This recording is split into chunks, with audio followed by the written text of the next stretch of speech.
Hello, this is Grant, and welcome back to Dead Rising 1's Master Run. So, I actually choose not to take Jennifer back immediately, just because I don't think I'll have enough time to get to the Hatchet which is at Crislips in the North Plaza.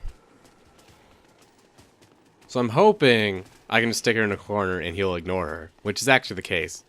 Generally, psychos don't bother to go after survivors, but they can kill them pretty quickly if they do. My main concern is also we have to get back for the mission, the another source. And these survivors coming up in this episode are not helpful at all. They have the worst AI in the game. It's absolutely atrocious. Originally I would run through and I'd save them with other survivors, and it was too much to deal with. Just way too much. You do get access to some cool books. One that increases your damage with just your fists, and one that doubles all health. I like the double health one. I think it's pretty useful, but you need more inventory slots for that. So, Clif is a war veteran, and he has some issues when it came to these zombies. You can't tell me, can you, fella? Oh yeah, I know why. It's because you're Viet Cong. I'm right, aren't I? You are nothing but a filthy communist! To be fair, he never actually kills anyone. I mean, he is swinging at Frank, so he's not innocent. But at the same time, I mean, he had those people locked up. I don't know what he did to them, but he didn't kill them. And in theory, those are all zombie corpses. It's kind of a clunky fight, because the whole point of it is revolving around him disappearing and popping up.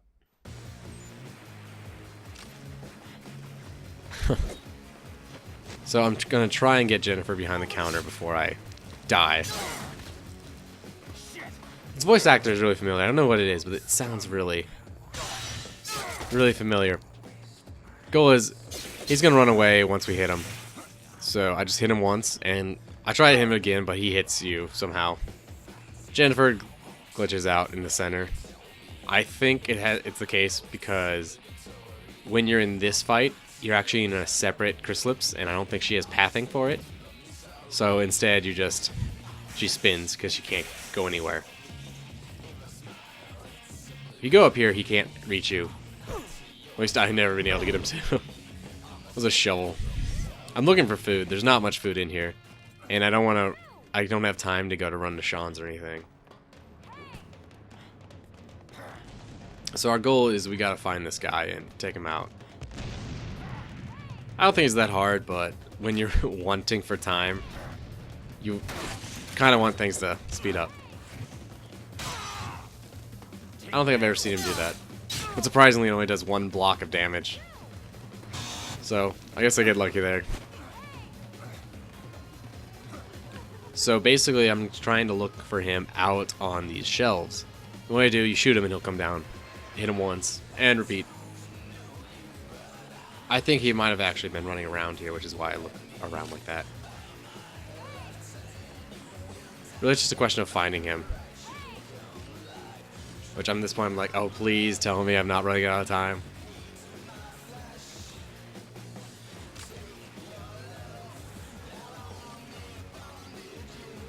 He can be quite difficult. In retrospect, I probably should have climbed up on those boxes.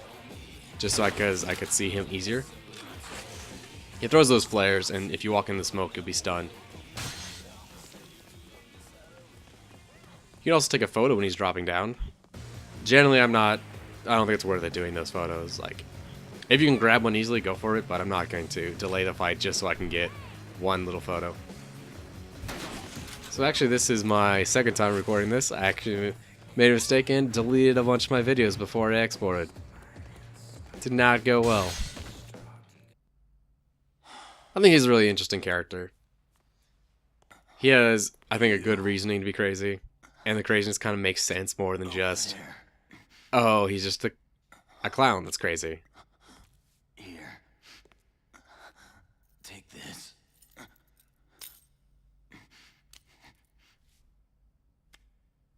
My granddaughter done It's interesting is that most psychopaths aren't actually killed by Frank canonically. Be like, oh, Adam falls on his chainsaws, or what, Carlito Lost it. never, he dies too because of the butcher. Whereas this guy used to straight up, yeah, you murdered him. Suddenly, Justified, but the war. It wasn't over. Not for me. It never ended.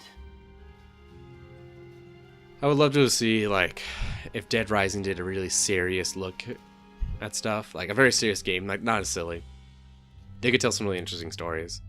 And I don't think it would necessarily be Dead Rising, but just a zombie game like that, where it's really sandboxy. I'd love something more along the lines of, like, DayZ. I'd love, like, slow, methodical, really planned stuff. Which is why I like this run. But I'm not quite sure. I'd want them to keep like that everything is a weapon, because that's what would work so well, is that you could go out scavenge or be creative about how you use stuff. So we're going to go ahead and get this right here. What's annoying is if you do infinity mode, you do have to go kill that guy, because it's basically a requirement that you get the food book in here, because it doubles the effect of food. That's a pretty big deal, where the whole point of the run is to find as much food as possible. But on the other hand, the dude is probably one of the harder psychopaths in the game. Especially if you don't know what you're doing. He just kind of pops up and whatnot. So I'm going to try and start aggregating these survivors over by the door one at a time. The main issue is we're pretty low on time. And, oh my gosh. Barbara is the one who stares at stuff. Rich is just an idiot. Rich is... I don't know what to say. I just want to get him through the door. I think, okay, maybe that'll work. You know, he won't get stuck on it. Nah, he still gets stuck on that door. Like, he's not even trying. Then Otis calls, and at this point I'm just like, I want to throw my controller. So I get it. Still, he just kind of stands there until I kind of push him around. Oh my gosh. When I originally played, I thought, oh yeah, I can have, you know, like the gourmet here and the dude from the cult, or the chick from the cult, and bring him back. No, they are, you can't have anyone else. They are a handful as is. Like, what is going on here? Like, Barbara, maybe do something. Maybe. They're just kind of like, nah. She's like, that's interesting. I'm fascinated. That dude's face is being eaten off. She deserved that kick. An interesting thing about Barbara is most female survivors can't use certain weapons, whereas Barbara can. I think you can give her like a chainsaw even.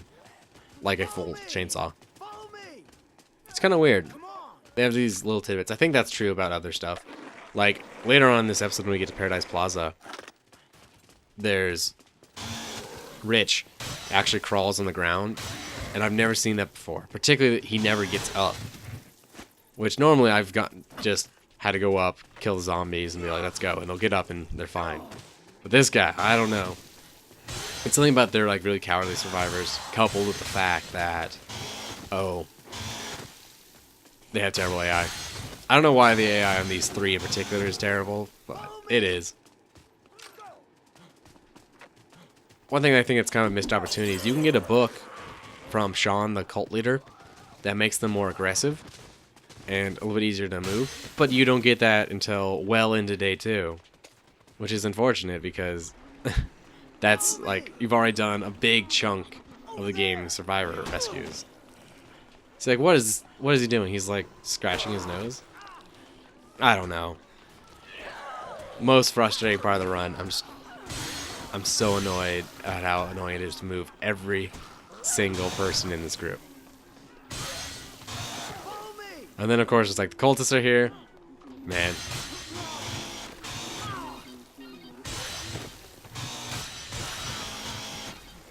There's nothing good about it. I do like the Colts, though. I think they're kind of a cool addition. I don't know why the zombies ignore them. I guess it has something to do with their masks and the coats, and the fact they stand still. I don't know. They never really talk about it. But they just kind of, yeah, zombies don't care. It seems like it'd be a really good secret if you could just put on a raincoat and a mask and you just walk back and every zombie ignores you. Shouldn't maybe look into that, Frank. Do your job of the journalism.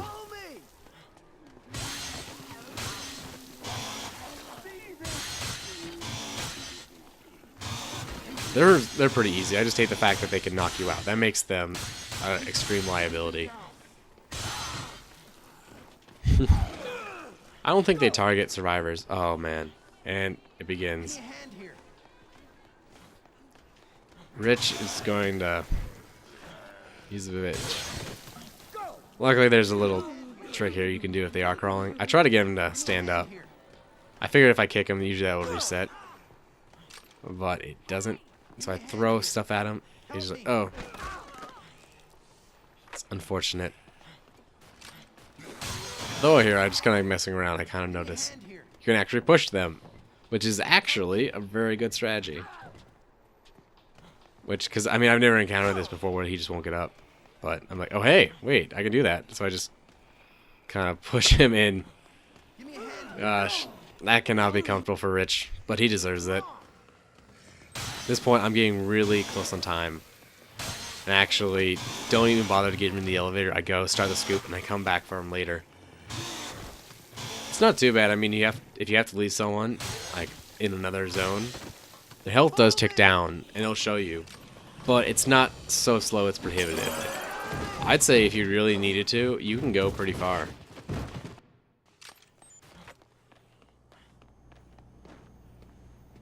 So at this point, I'm just say screw Jennifer and Barbara. I just need to go get the scoop started.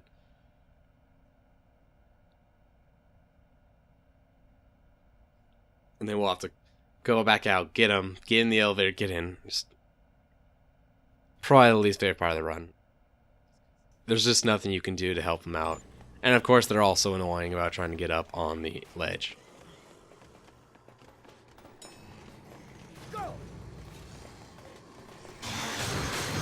Can't wait to go. I'll play Dead Rising 2 after this, just to see if mass run's possible.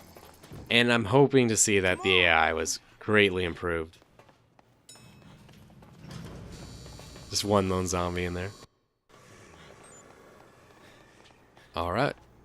Let's see if they'll be nice and kind to me. Follow me. Follow me. Nope. Just like, look at that. Look at that. I take a picture for... just for memory's sake. It's... Follow me. Come on.